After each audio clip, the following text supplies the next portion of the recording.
and also the role of the corporate media and how it shapes what we know, how it, as you say, manufactures consent? Well, there have been changes over the years, some positive, others negative. One very negative one is the collapse of local media, which used to be lively, independent. Often when I was growing up in Philadelphia, I could read Izzy Stone in the morning newspaper, the Philadelphia Record. All that's disappeared. And the role of media like Democracy Now! Has only increased in significance as other sources decline. And it's a very real tribute to have not only survived, but flourished during this period of media decline. The corporate media have narrowed significantly. There's by now really only one national newspaper, the New York Times. Other newspapers don't even have, apart from the Post, have Washington bureaus, let alone foreign bureaus. That means the role of a truly independent media source like Democracy Now!, which reaches around the world, brings information that you won't find in the narrowing mainstream. That role becomes ever more significant. Professor Chomsky, we are marking this 25th anniversary of Democracy Now! During what in some places might be the beginning of the end of this most devastating pandemic that the world has witnessed in the last century. And despite having access to an embarrassing number of highly effective vaccines, a significant minority of Americans have refused to get vaccinated. This phenomenon you've termed a, quote, symptom of severe social disorder. You've also suggested that although those who refuse to get the vaccine shouldn't be forced to get it, but should instead isolate themselves. At the same time, the vast majority of people in poorer countries around the world have barely any access at all to vaccines. So could you talk a little bit about what you think explains why so many people in the U.S. have refused the vaccine and what the origins are of this vaccine skepticism, principally, of course, on the right, but not only? It's overwhelmingly a far-right phenomenon. Others have been drawn in. And I think there are many sources. Actually, one of them is probably social media, which does circulate lots of dubious or even false information. And if people are wedded to a particular part of it, that's what they'll be fed. Beyond that, there is skepticism, which has justification about the role of government. Happens to be misplaced in this case, but you can understand the origins of the skepticism. And it's not just the pandemic. Much worse than that are the attitudes of skepticism about global warming. So one rather shocking fact that I learned recently is that during the Trump years, among Republicans, a belief that global warming is a serious problem, not even an urgent problem, just a serious problem, declined about 20%. That's very serious. Here we're talking not just about the spread of a pandemic, but about marching over the precipice and ending the prospects for sustained, organized human life. That's the kind of thing we're facing. Well, you can talk about the origins of the skepticism, but it has to be dealt with and overcome, and very decisively and without delay, or else the whole human species and all the others that we are casually destroying will be in severe danger.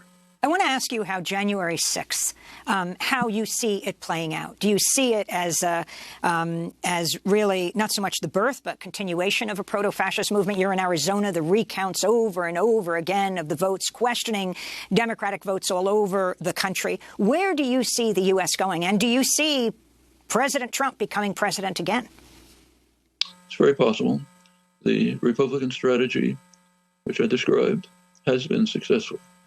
Do as much damage as you can to the country, blame it on the Democrats, develop all sorts of fanciful tales about the hideous things that the communist Democrats are doing to your children, to the society, in a country which is subjected to social collapse, to atomization, to lack of organized ability to respond in ideas, in actions. That can be successful. And we're seeing it right now. So yes, it's very possible that the denialist party will come back into power, that Trump will be back or someone like him, and then we'll be simply racing to the precipice. As far as fascism is concerned, there are some analysts, very astute and knowledgeable ones, who say we're actually moving towards actual fascism. My own feeling is that I would prefer to call it a kind of proto-fascism, where many of the symptoms of fascism are quite apparent. Resort to violence, the belief that violence is necessary. A large part of the Republican Party, I think maybe 30 or 40%, say that violence may be necessary to save our country from the people who are trying to destroy it, the Democrat villains who are doing all these hideous things that are fed into their ears. And we see it in armed militias. January 6th was an example. These are people from basically petty bourgeois, moderately affluent middle America circles.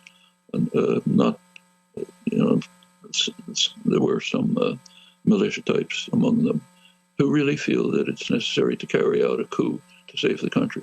They were trying to carry out a coup to undermine an elected government. It's called a coup. And came unfortunately close.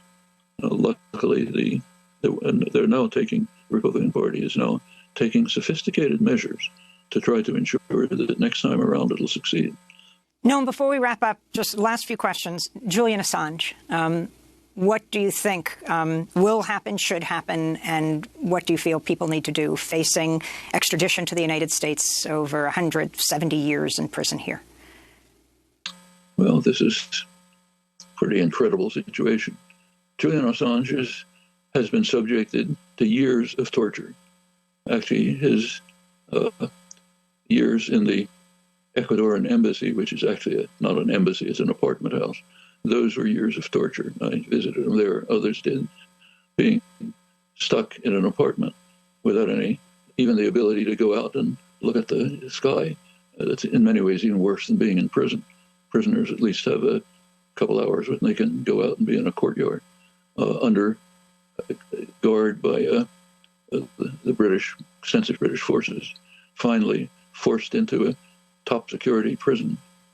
It's essentially torture. In fact, the UN rapporteur on torture called it torture for years, all for the crime of having exposed to the American people and the people of the world things that they should know, things that it's their right to know. As we wrap up and celebrate your 93rd birthday, let's end with that question. What gives you hope? What do I hope?